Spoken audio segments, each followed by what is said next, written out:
In this short talk, I would like to speak my mind on what's wrong with the way these Islamic people has been like doing in kidnapping kids from the Jewish communities and women, and also attacking civilians. And also the same goes on in other countries where some Islamic movements give themselves the allowance in God's name and the religious authorities to do things that's outside of line. If we go back and see what have dragged people to Islam or made them like it, it was the opposite ideas of respecting the human life, valuing peace, wanting the God's light to shine into people who has their freedom to choose yes or no because God has given it to them, and not to fight your enemy with hatred, but in many ways just to uphold justice and not hatred.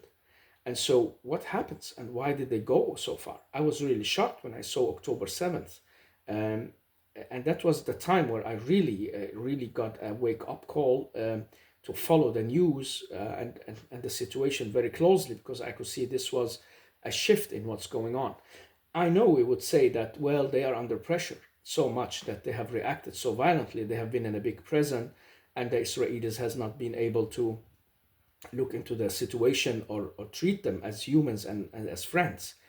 That can be discussed, but that does not give any kind of excuse for these people to go and attack civilians, women, and especially children, and kidnap them or kill them on the streets.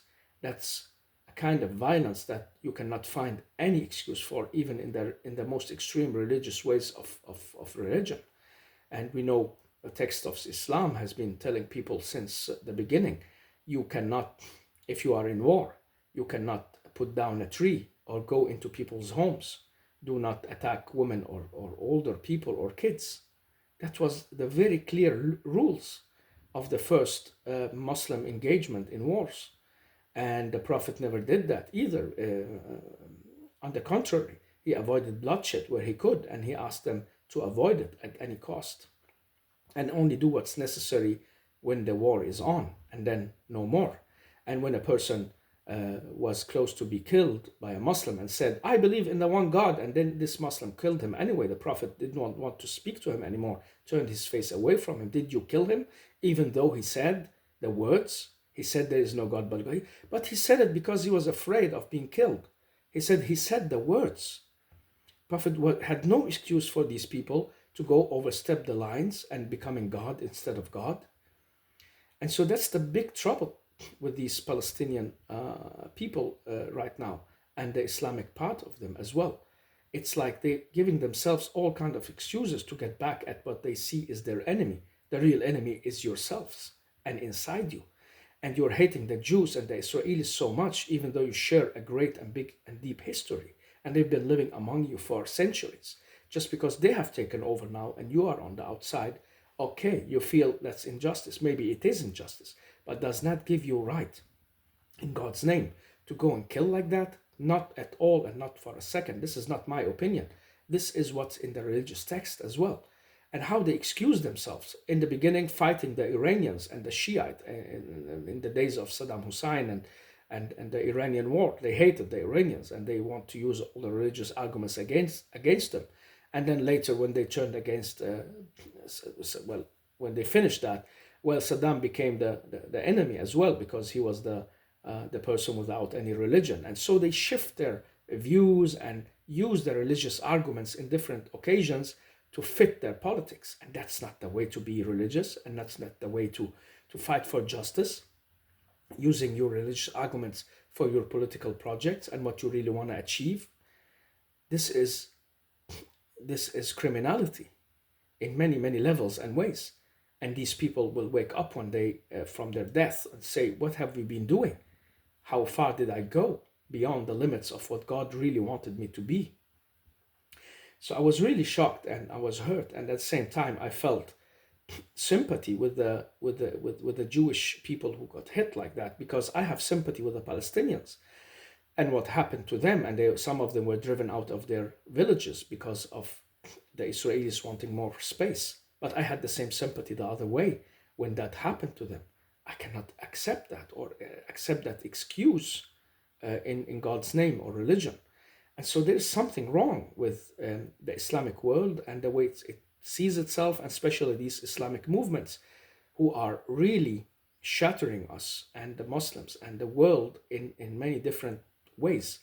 Uh, some of them are used like tools. We know that from agencies around the world who can see a very beneficial donkeys in them, using them as ways to get what they want, like create chaos or turn against a leader they do not like and something like that. So some of them are really being used and fed with money and economics and so on. And now some of them are being used by the East, by Chinese and by the Russians.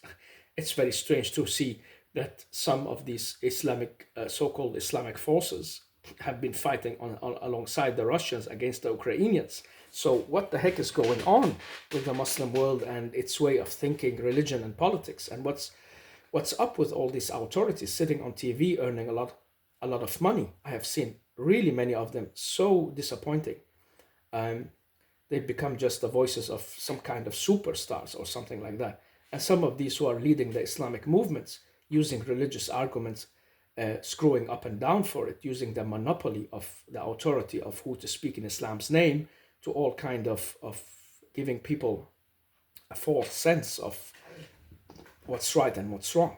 That's why the Muslim world really need to go back and enforce the Kantian idea of rationality and that sense of consciousness, because your conscience will be the only guard in the end against your actions.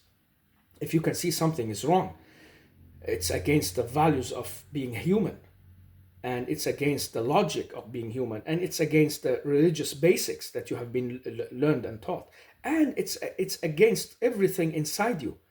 How do you go and do it? And how do you overstep that line? In what name and how?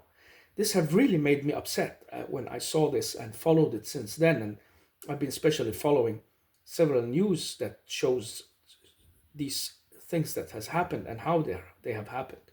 So it's an ugly situation. I can speak a lot also about the psychological roots of that. I have made a video, unfortunately, nobody discovering that, but I think it's very important to look at the psychological roots of these conflicts, both from the Israeli and Palestinian sides, the Muslim and Christian side, the Jewish. The psychological roots are the ones that religion is building on and using, whether they are the Zionist groups who are using the Torah and the excuses in history and what's coming, or the Christians who are awaiting Christ to come, and he will not come before the Jews has taken over, and so they will help them do that. That's what they are called the evangelical Zionist movement. And so you have the Islamists on the other side saying, well, the big clash is on the way, and we have to keep fighting them to the last man and kill them, throw them out to the sea. The hatred that's in between all that, and the kind of we will win, no, you will win, I will be the winner, no, you will be the winner. It's really opposite what all of these people have been seeking in the beginning: the love of God, and seeking the mercy, spirituality, peace. And we can all be cheated by that and manipulated and go on thinking we're serving our causes and God's cause. But I'm not really sure anymore that that this is what's happening and that God is really happy. Have they given that a thought? That true God behind everything, who's created everything, all the humans, are really happy with what they're doing and how they're doing it? I'm not sure. I don't think at all. Not the way God is presented in these people's minds, and they understand very well what I'm saying, because they do not have that picture of God as the evil person who is just like one of the mythology gods who is fighting with other gods. This is one supreme, almighty, loving God, giving the source of life to the humans and life. This is the God we're talking about, the monotheistic God, God of everything, and who is wise and righteous, and looks at people with mercy. Where are they from all that? All the groups and all these religious people. So we are really stuck in something. On the opposite side, we have these reactionary, secular people, extremist people of atheist notion, who want just to get back at religion. Everything has to do with God, as if it was the trouble. And I understand that, because what else can you do as a human to crush those heavy-hearted people? stone-hearted people who are using God and religion and so on. It becomes as if it's the evil itself hiding in the clothing of what's good. And so the people who seems bad are actually maybe trying to get to the good. And this is a philosophical dilemma and situation that we can see in this century that we're living in. So yeah, October 7th will be remembered as the day that changed a lot. Not only the Ukraine war, that was the preamble of everything, but the 7th of October will be that date that really changed. And I know the Israelis has these calculations from all times. I've heard that several times in my old days, in my younger days, that the year 2024 has been the year where things will shift, and it has shifted truly in the year 2024. And I know the Palestinians has the same roots of thinking in the same way, getting the same inspirations. I've heard that from Palestinian authorities in the old days as well. A mathematician came to visit once, and he said that the year 2024 will be the year where Israel will end. That was the vision they had with them, the interpretation of the numbers and the stars and how things will unfold from the holy books. And so this kind of looking into the holy text, using it as a way of politics, and leaving your conscience aside, it's darkness for all three groups and for everybody else as well. So God have mercy on us and where we are going from here. It's darker and darker and troublesome times we really are heading to, and all centered around this psychological aspect that we keep missing and do not want to look inside.